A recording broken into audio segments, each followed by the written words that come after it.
We were talking about this at this like youth panel thing the other day, and it was honestly kind of funny because it was like all of these subculture groups that were being questioned, and then kind of the questions were like, well, how can we relate to you guys? Can you tell us the lingo that you have so that we can somehow infiltrate? And I was just like, man,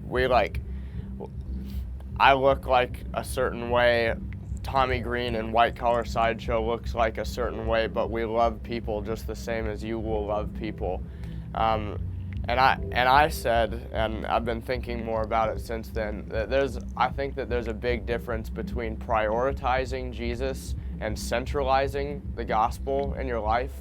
Like, if you're gonna live love, if we're gonna live and we're gonna bear fruit, then like Jesus talked about fountains of living water, and a fountain is like a continual overflow. And if Jesus is just a priority, then it just makes me think of like the first droplets that come out of the head of the fountain, and not this continual overflow of love. So living love, like we're not saved by good works, but we are saved from ourselves, from sin to good works. I think.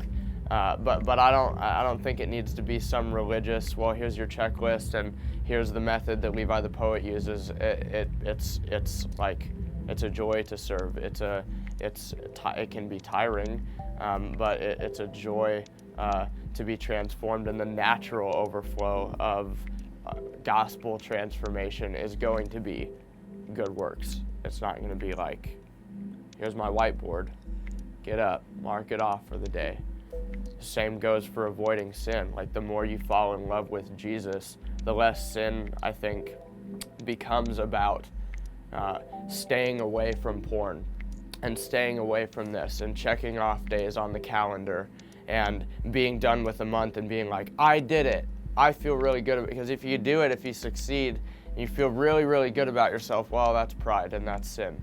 And if you fail, then you're condemned, and that's condemnation, and there is no condemnation for those that are in Christ Jesus. Being in love with Jesus, desiring Jesus over sin, is going to be the abolishment of sin.